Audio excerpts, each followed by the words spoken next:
Cerrar este ciclo de webinar, Janine Contreras Vargas. Gracias, buenos días también por hacerte, y perdona por hacerte madrugar. Janine va a hablarnos sobre por qué refundir campanas históricas es destruirlas. Y va a desarrollar las metodologías y herramientas para la documentación de campanas.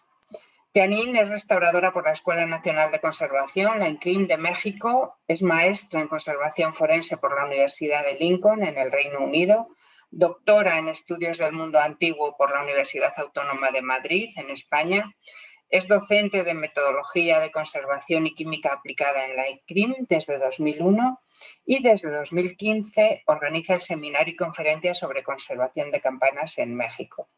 Por si no fuera suficiente, ha dirigido la restauración de la escultura de Carlos IV, el polémico caballito de Tolsá, ha sido impulsora de la conservación de campanas sonoras en México, ha organizado un seminario y 2 congresos y es una apasionada y reconocida experta en la conservación y restauración de elementos metálicos patrimoniales a escala internacional. Gracias, Janine, por aceptar esta invitación y estamos deseando escuchar. Muchas gracias, Sole. Pues aquí estamos. Permítanme un momentito que lo ponga a pantalla completa. Pues buenos días, México. Buenas tardes, Madrid, España en general. Permítanme diapositivas. Pues sí, entonces hablaremos de el desarrollo de las formas de documentación que hemos estado ocupando en México y también de por qué es muy mala idea refundir. Y pues empezaré contándoles cronológicamente cómo fue mi acercamiento y luego nuestro acercamiento a las campanas. En 2009 me llamaron para verificar lo que estaba sucediendo en la superficie de las campanas de la Basílica de Guadalupe, uno de los más importantes templos católicos en el país y en América Latina. Y una compañía de ingeniería estaba limpiando, lo pondré entre comillas, la superficie de las campanas con soluciones de ácido sulfúrico y un martillo. Entonces, con el martillo se golpeaba toda la superficie para retirar la costra que se le había formado y después con el ácido sulfúrico y un soplete se calentaba toda la superficie para retirar cualquier cosa que quedara. Y pues era literalmente cualquier cosa. Para que no quedara tan limpio, pues simplemente el procedimiento era no enjuagar el ácido sulfúrico y dejar que pues con la reacción con el calor del soplete aquello formara un nuevo producto de corrosión y en teoría esto haría que también quedara patinada. Y pues en su momento, en 2009, ya hace pues 13 años, señalé que esto me parecía incorrecto, pero no pasó a mayores. En 2014 nos pidieron a una colega, la doctora ahora Diana Arano y a mí, que habláramos acerca de campanas porque en diferentes lugares del país, en todo lo largo y ancho de los casi 2 millones de kilómetros de México, había campanas y nuestros colegas de conservación desde Lina no tenían mayor idea ni de cómo se llamaban las partes, ni de cuáles eran las tipologías de campanas, y la verdad es que yo tampoco. Mi colega Diana Arano sabía bastante más que yo. Y pues bueno, se presentó lo que sabíamos, la forma en la que habíamos trabajado en lo poco que teníamos de conocimiento. Ella había desarrollado ya un catálogo de las campanas del centro histórico de la ciudad de Campeche. Hizo este tipo de trabajos como la recolección de improntas de inscripciones, hizo algunas inferencias de la composición, no se tomaron ningún tipo de muestras, entonces pues no se sabía mayor cosa en específico, pero pues bueno, se podía distinguir una de hierro de una de aleación de cobre. Se mostraron estos factores de degradación que pues son ciertos, pero ahora creo que hay otros bastante más relevantes y más dañinos, por supuesto, que lo comentaré en un momento más. Y el resultado era este tipo de información. Esta no es la ficha tal cual el resultado que se obtuvo, pero pues es un avance muy bueno respecto de no saber nada de las campanas a saber dónde están, cuáles son sus características generales y pues la parte de un levantamiento, una documentación que es indispensable. Después, justamente en 2014, más adelante en ese año, ocurrió esto. Esta es una misión en el norte de México, en Nuevo León. Es una misión franciscana que en esta puerta tendría que haber tenido tres campanas del siglo XVIII, y como ven solo hay una que además está rota. Lo que sucedió es que las de al lado fueron robadas y seccionadas en pedacitos para venderse para la recuperación. Entonces, eso es lo que decimos en México como fierro viejo. Pues bueno, aquello terminó en el fierro viejo en estas partes cortadas. De una faltaba el 60%, de la otra faltaba el 40%. Es muy, muy triste, pero se encontraron tiradas al lado de un camino después de que el cura de esta pequeña iglesia diera la notificación en redes sociales. Ocupó YouTube y después se ocupó este video para difundirse también en los medios más tradicionales, en la televisión y demás. Y los ladrones dejaron ya las campanas seccionadas, les decía, al lado de un camino, y pues con las condiciones de violencia que vivimos en México, en un primer momento se creyó que podían ser partes de cuerpos. Por fortuna eran partes de campanas y no de seres humanos.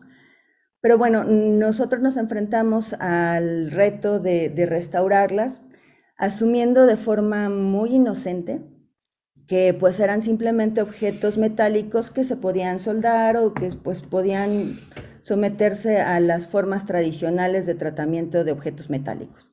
Y pues nos dimos cuenta después que en realidad no estábamos sabiendo nada de las campanas, y nos dimos a la tarea de organizar este primer seminario Tañendo Problemas, la conservación de campanas sonoras en México, donde pues pueden ver allí a algunos de nuestros padrinos, a Soledad Díaz y al doctor Francesc Llopiballo, en el que pues bueno, empezamos a aprender entre todos de lo que estábamos hablando, de cuál era el reto que estábamos enfrentando, y también ahí a ganar la pasión por este tema.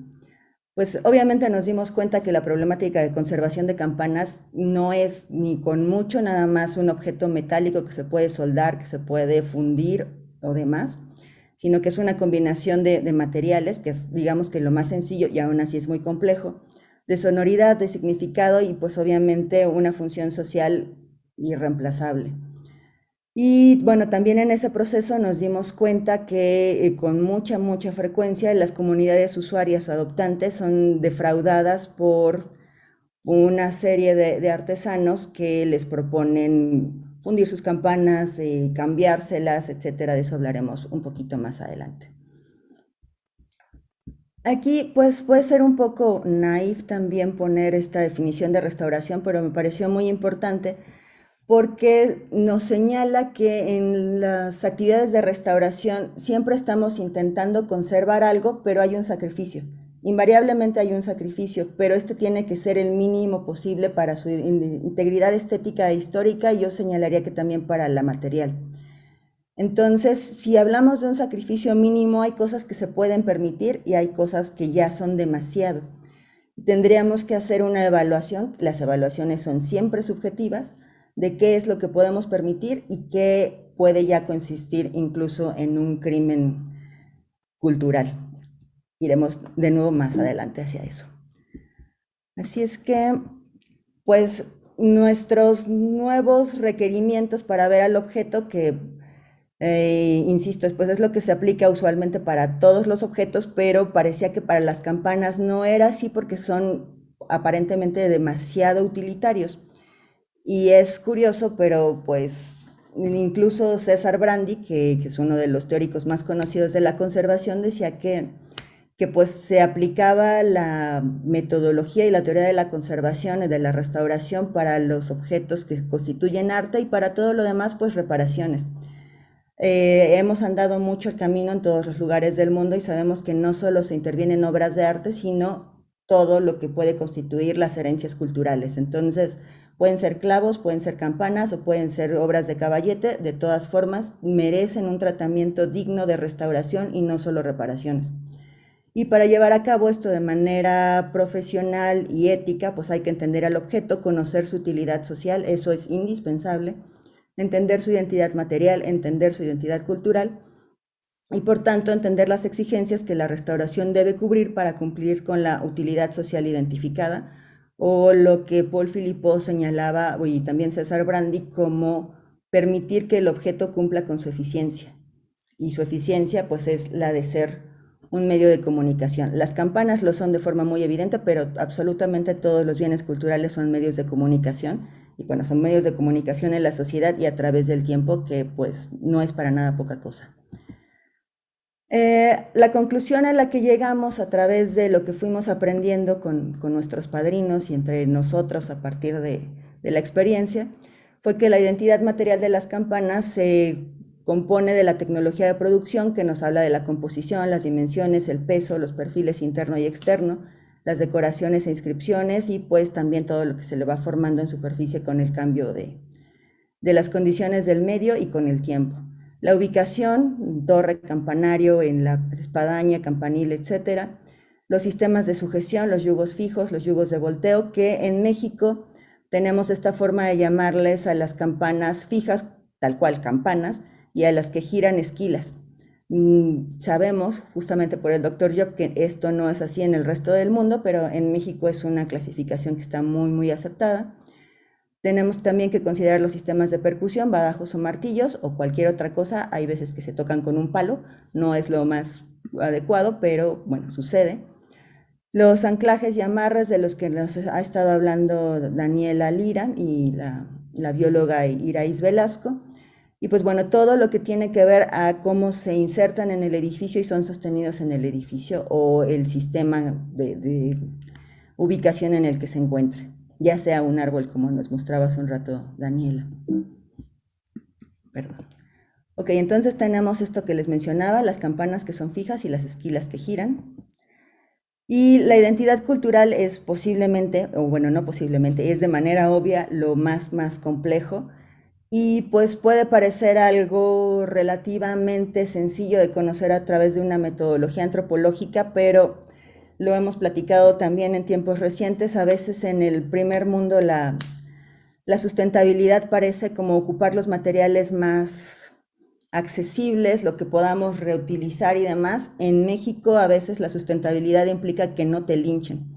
Tenemos una variedad social tan grande que hay regiones en las que pues no se habla el castellano, ¿no? Diríamos, bueno, en España está también el vasco, el gallego, etcétera, etcétera. En México hay alrededor de 60 lenguas que son consideradas lenguas nacionales y bueno, en muchas de ellas es muy difícil que le den voz a una mujer. Tenemos una complicación extra que ustedes saben, igual en España, más del 80% de los que nos dedicamos a esto somos mujeres, así que las cosas son bastante complicadas y hay una combinación de orografía, geografía y conflictos sociales que nos atraviesan también. Entonces, pues no es como tan sencillo decir que vamos a imponer la legislación porque podríamos tener algún problema.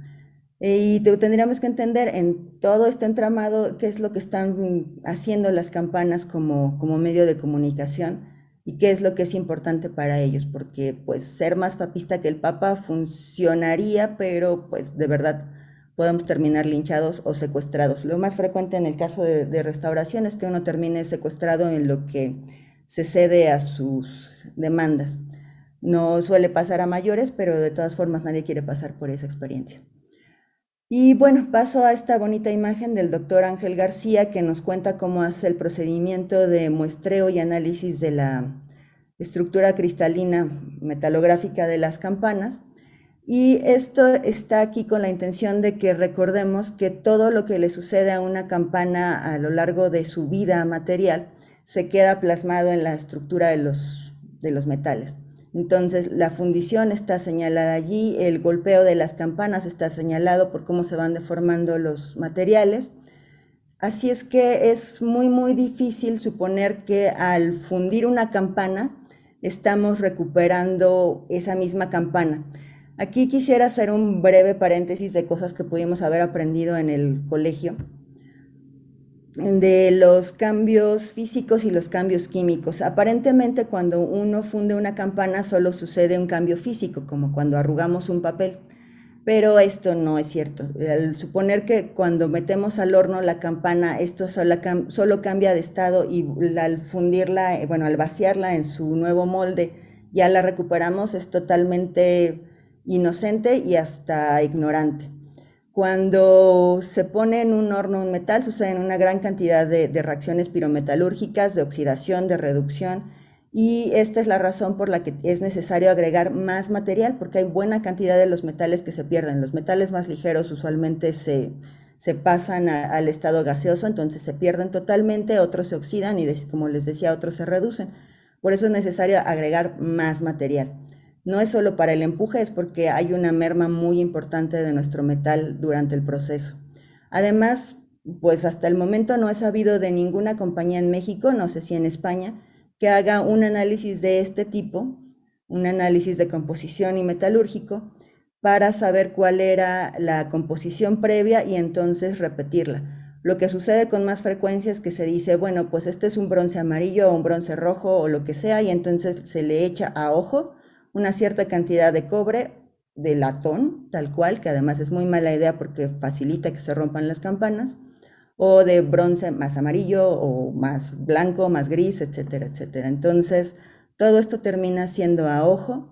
En el mejor de los casos se toman moldes, pero como ustedes saben, cada vez que se toma un molde, en la siguiente fundición hay una contracción de un cierto porcentaje, entonces pues ahí ya se está perdiendo parte de la dimensión. En otro buen caso se repite el perfil.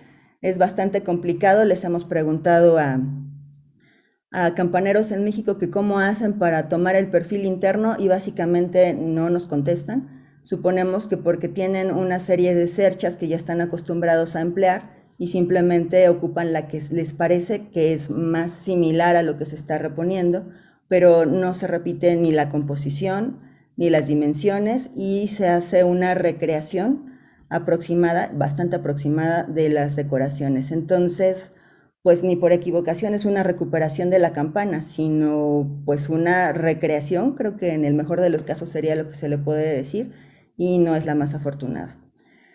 De todo esto nos fuimos dando cuenta durante el proceso de restauración de las campanas que les mencionaba del norte de México, de Montemorelos, Nuevo León. Y esto que ven aquí, perdonen que lo ponga así, pero es para comentarles que fue parte de una serie de ponencias en todos lados y pues bueno, fue también en en el encuentro mundial de conservación de metales, Metal 2016 en India, en que pues aparentemente éramos la única ponencia de campanas, ¿no? Aunque una buena parte de la herencia cultural de metales está hecha de campanas, éramos los únicos. Decidimos que pues no estábamos respetando los materiales y se volvía a fundir, no se bueno, se recuperaba el sonido, pero no sabemos si es exactamente el mismo, ¿no? No se midió el sonido previo para saber si se estaba recuperando, entonces pues bueno, se recuperaba la posibilidad de que sonara, pero el sonido tal cual no. Y definitivamente no se preservaba el valor histórico. Si lo soldábamos, pues había una serie de pérdidas y otra serie de ganancias, pero pues había que fundir las partes que estaban perdidas. Si recuperábamos la forma nada más ensamblando los fragmentos, pues no se podía recuperar el sonido, pero lo demás se preservaba. Si hacíamos reproducción de los elementos, pues estábamos recuperando el sonido, entre comillas, de nuevo, porque no sabíamos cuál era el previo, aunque pues no tenían un valor histórico previo estas campanas que generáramos. Entonces pues lo que hicimos fue una combinación de las dos estrategias. Entonces reunimos los fragmentos que se habían recuperado en un montaje museográfico y aquí lo podemos ver. Las partes que faltaron se hicieron a través de un sistema de producción aditiva con un registro digital 3D y lo que le llamamos como impresión 3D tal cual con ABS, que son las partes que ven aquí que estamos como reintegrando visualmente para toda la campana y pues los originales se montaron. Entonces tenemos ahí parte del proceso y los resultados. Esta es una de las campanas, como quedó. Se ve claramente cuál es la parte nueva y la otra. Y estas son las reproducciones. Hicimos, como les decía, todo el proceso de moldeo, generar algo que se le pareciera, pero pues son de nuevo pues recreaciones con muy buenas intenciones, pero definitivamente no son réplicas y no es una recuperación tal cual, pero es nuestra mejor intención para para las campanas. Esto ya es en la iglesia y estas son recién entregadas, como ven, muy cerca de Navidad. De hecho, fue durante la festividad del 8 de diciembre que estuvimos entregando para la Virgen y ya son colocadas en su lugar. A partir de esto, pues también hubo mucho conocimiento que tuvimos y que quisimos compartir. Entonces están ahí las memorias en Metal España 2015.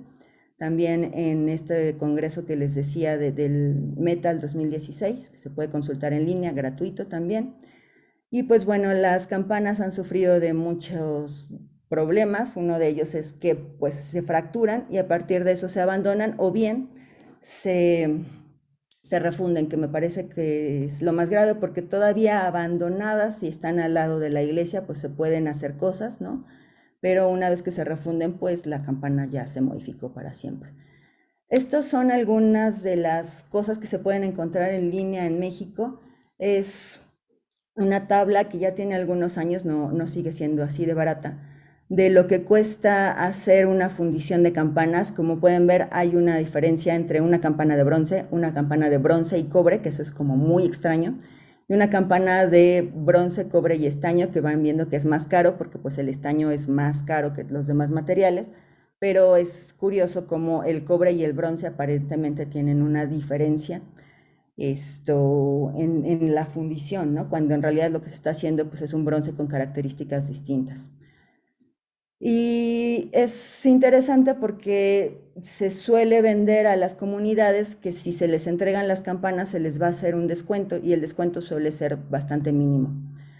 Me di a la tarea de buscar en las noticias las refundiciones de campanas. En México suelen aparecer porque de todas formas, con todo y que es un crimen federal, se sigue pareciendo como si fuera algo muy bueno y me sorprendí cuando encontré que hace muy pocos meses, en febrero de 2022, se había colocado una campana refundida en España, ¿no? Ustedes conocen mejor la geografía de España que yo y me dio un poco de vergüenza saber que de todas formas había surgido esto de un apoyo de españoles viviendo en México, bueno, que habían migrado hace muchos años a México y pues que ellos habían patrocinado el trabajo de refundición. La intervención, como pueden ver, costó 6,000 euros y pues están muy orgullosos de este cambio.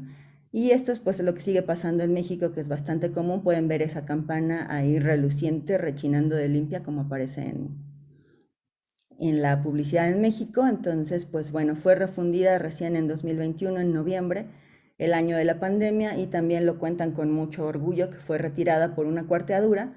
Se le colocó esta leyenda que pues parece bastante interesante, ¿no? Fundida primero en 1943, refundida en 21, el año de la pandemia. Estoy de nuevo, fue fabricada con bronce, cobre y latón, ¿no? Hay una combinación de materiales interesante y lamentablemente señala que tuvo el asesoramiento de la institución en la que trabajamos Daniela y yo, también el doctor Ángel García, el Instituto Nacional de Antropología e Historia, que debería de velar por la preservación de nuestras herencias culturales y en este caso pues parece que fue cómplice de un delito. Bueno, un delito entre comillas, porque al ser una campana tan contemporánea de 1943, pues no está amparada por la legislación federal que protege a partir pues, de la prehistoria hasta el último día del siglo XIX. Entonces, pues las campanas del siglo XX no están protegidas. Pero, pues bueno, me parece que es un desatino que el INAH esté participando de esto. Este es un caso en Oaxaca que nos tocó pues, presenciar ya el resultado. Como pueden ver, esta es una campana de 1897 refundida en octubre de 2018. Bueno, no les mostré la foto del otro lado, pero es de 2018. En conjunto nos decían que las campanas pesan alrededor de 120 kilos. La fundición costó alrededor de 4,000, no es cierto, de 8,000 euros y les entregaron sus campanas previas para que les hicieran un descuento de 400 euros, que es pues un ofertón, una ganga maravillosa, un gran negocio. Esto dicho sea con todo sarcasmo. Y pues bueno, pueden ver que la calidad, por lo menos de los acabados, no es la mejor. Habría que hacer un análisis de composición, pero lo que suele suceder es que el metal que se le agrega para compensar la merma y completar el empuje, pues suele ser de chatarra. Es muy extraño que se compre material lingoteado para generar estas fundiciones. Y bueno, aquí me voy a tomar una licencia un poco dramática, pero es lo mismo que pensar en una refundición que se está recuperando el original, como si quemáramos las meninas para producir negro de humo y entonces las volviéramos a pintar, ¿no? Sería como en el mejor de los casos una recreación tan atinada o tan desatinada como se nos ocurra. Esta por lo menos es tierna, pero pues ya los pondremos a discusión. Y pues bueno, después de que resolvimos el tema de las campanas de Montemorelos, nos seguimos con el impulso y tuvimos nuestro primer congreso de conservación de campanas. Nuestro primer cartel era bastante feo, ha ido mejorando con el tiempo. Y también pues en el Inter sucedió esto del sismo de 2017 que dañó una cantidad de miles de iglesias y con ella miles de campanarios y pues como ya mencionaba Dani, aprendimos mucho en el camino, todavía tenemos más que aprender, esta justamente es una imagen que obtuvo Dani a partir de las visitas a las campanas en el estado de Morelos. Y pues bueno, hemos tenido un segundo congreso de conservación de campanas en el que hablamos de estos temas. Hemos tenido ya nuestro tercer congreso de conservación de campanas que fue pues lamentablemente en línea porque pues la pandemia nos ha obligado a estas cosas, pero bueno, tiene la ventaja de que podemos estar desde diferentes ubicaciones. La desventaja es que no nos vemos, no charlamos más de cerca y pues lamentablemente no nos hacemos amigos, ¿no? Esto, pues bueno, fue el último, les decía, tenemos todavía que subir las grabaciones al canal de YouTube de la escuela, pero en breve estarán allí. Y les contamos aquí un poquito de cómo es nuestra ficha, cómo se ha ido modificando. Todas estas partes que tiene son para identificar pues las secciones que creemos que están formando la identidad material de la campana en la medida de lo posible. En la medida de lo posible también se toman muestras, se hace un registro del sonido y pues es una ficha que en un principio quería hacer como para el alcance de todos y sabemos que no, que esto es algo que puede llenar un especialista de conservación con alguna dificultad todavía, así que un sacristán pues raramente lo haría. Y pues estos somos nosotros trabajando en la documentación de las campanas de Oaxaca en 2019, que estábamos muy felices después del Congreso haciendo todo el registro. Y bueno, aprendimos muchas cosas. Esta no es una campana de Oaxaca, esta es en el Estado de México y pues aquí podemos ver algunos de los elementos de los que ya nos hablaba Dani, como el yugo de volteo, los anclajes, que son pues algunas y amarras, algunas de las cosas que nos han interesado justamente más a partir del sismo, porque pues se ha visto que los materiales rígidos son muy dañinos para el edificio, materiales rígidos y pues hechizos o pues no muy bien pensados como estas otras cosas. Y pues bueno, todo lo que importa respecto del peso, de las dimensiones y demás. Estos son pues los bonitos momentos que sí podemos tener en los congresos físicos, ¿no? Los presenciales, como estas discusiones en las que nos podemos involucrar todos. Los resultados de nuestro trabajo que están pues aquí mostrando justamente Daniela Lira, el trabajo de ella y de la compañera Gabriela Peñuelas en el Congreso Mundial de Metales de 2019. Y quería terminar con esta imagen que justamente el día de ayer me presentaba Facebook como un recuerdo, que estábamos promocionando nuestro Congreso de Conservación de Campanas y hubo un campanero, un artesano campanero fundidor que nos estaba promocionando su servicio de refundición de campanas y uno de nuestros estudiantes le respondía que pues al ser bienes culturales pues las campanas son pues de propiedad federal y es un delito refundirlas. Y pues bueno, con esto quería terminar porque pues ahora considero que lamentablemente la ignorancia respecto de nuestra legislación es el principal problema de conservación de las campanas, la falta de documentación y creo que en tercer lugar sería pues la presencia o la labor constante de los artesanos fundidores que a falta de una mejor forma de hacerse de recursos, que creo que tendría que ser a través de la venta de sus servicios de mantenimiento, pues lo que hacen es refundir y refundir y refundir campanas como creyendo que es una forma correcta de restauración, que incluso se vende de esa manera, que se están restaurando. Y pues bueno, son muy muy buenos convenciendo a los párrocos y pues han seguido cruzando el país con este tipo de actividades. Y pues bueno, eso es todo. Muchas gracias por invitarnos y aquí estamos.